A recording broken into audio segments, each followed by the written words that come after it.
My dear friends, welcome to part one of how to create permanent, long-lasting change, right?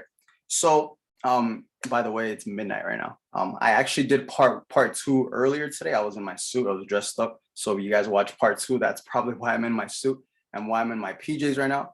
But it's midnight, and I just wanted to break this down really quick and really simple so you guys can all understand. So if you're going to understand the primary cause of results, you have to understand the root, right? Because a lot of people want to fix the external. They want to fix what's outside. They want to fix the behavior. They want to fix the result itself. And in reality, that's not how you create a long-lasting permanent change. If you want a long-lasting permanent change, you have to go to the internal world, not the external world, the internal world.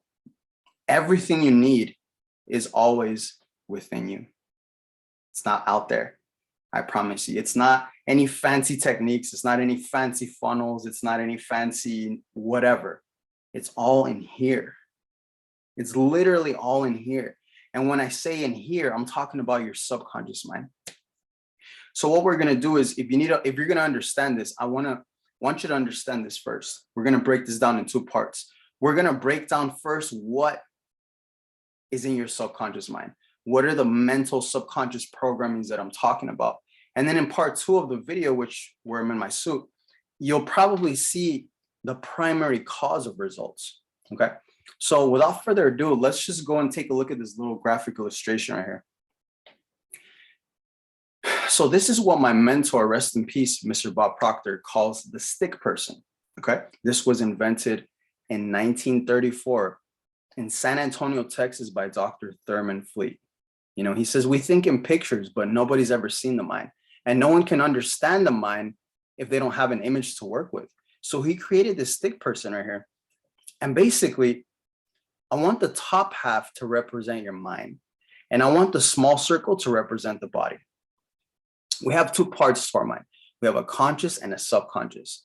I'm sure there's a lot more, but for the sake of this video, I want to focus on these two: conscious, subconscious, okay? Conscious top part, subconscious bottom part. So our conscious mind is our thinking mind. This is the part of our mind where we store all the information we learned in school, we learned in college, etc. Right? This is the part of our mind where we make decisions, we reason, etc. Your thinking mind. Now the bottom part is our subconscious mind, and this is where you want to focus on. The subconscious mind controls 97% of the results in our life. Right? All our thoughts, habits, actions, behaviors are a result of our subconscious mind. They are a literal cause of our subconscious mind. And we all have programmings. We all have a subconscious program. What do I mean by that? For example, let me give you an example. At 18 years old, I joined a network marketing company. And for my first 3 years, I never made one penny. I never made one penny. I could not make $1, nothing for 3 years. And I worked my tail off every single day. So what happened? Why didn't I make any money, right? A lot of people would say, oh, you had the wrong team, you had the wrong company, you had the wrong product, service. And I say BS. Forgive my language, but that's bullshit. I didn't. What really happened is I was wired. I was programmed to fail. And how did this happen?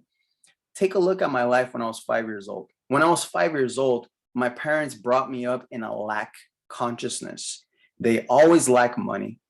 They could never pay the bills on time. They could never pay the rent on time. We always lack money. There was never enough. I remember asking as a little kid, you know, mom and dad, I want you to buy me this toy. We can't do it, son. It's too expensive. There's no money. That's the answer I would get all the time. So they would start programming these ideas in my subconscious that there's no money, lack, poverty, scarcity. And through repetition, I kept getting these ideas fed into my subconscious mind. And guess what happened? Literally, my whole childhood, my whole teenhood, my whole young adulthood, I was programmed like this. And guess what? When I hit 18 years old, I joined my network marketing company and I failed miserably. It wasn't the company. It wasn't the product. It wasn't the leadership. It wasn't the timing. It was nothing. It was me. I was programmed the wrong way, right? I was programmed incorrectly. I was the one programming correctly. And if I had to change anything, I had to change my subconscious beliefs about money. I had to change my subconscious beliefs about success. I had to change my subconscious pattern, because at that time I was thinking money is difficult to have. There's never enough. I don't have any, right? So that was my subconscious belief. And so if you're going to alter any result, you have to go to the primary cause of the result. And the primary cause of the result is right there in your subconscious mind. And that's what we call a paradigm. A paradigm is nothing but a multitude of thoughts, ideas lodged in the subconscious mind.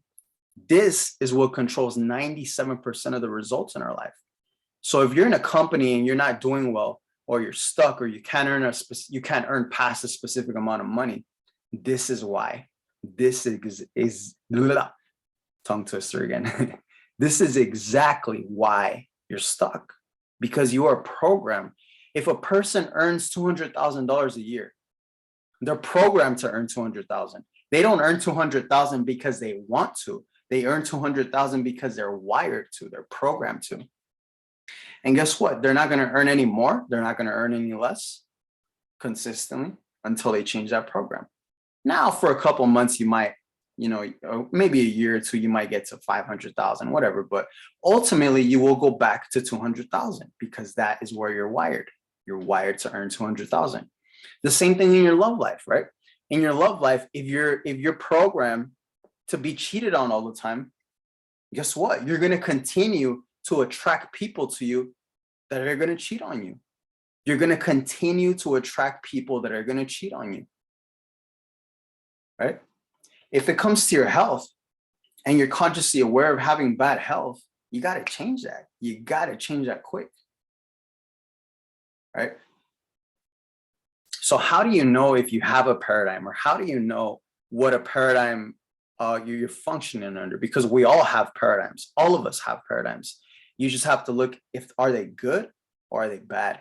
Are they serving me or are they destroying me? You have to take a look at that. You have to take a look at that, because ultimately that's going to dictate your results, right? And like I said, this controls literally 97% of the results in our life. This is the primary cause. This is the root of all your results, the paradigm. This is it right here. So if you're to change anything in life, understand what a paradigm is. Again, a paradigm is nothing but a multitude of thoughts or ideas lodged in the subconscious mind. You want to change your life? You got to change your paradigm. You got to change your paradigm. Absolutely. Without changing this part, forget about it, right?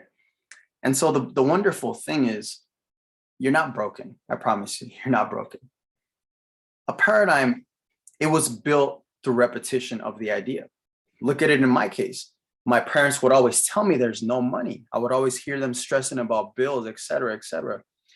And what would happen is I was raised that way and there was no money, okay?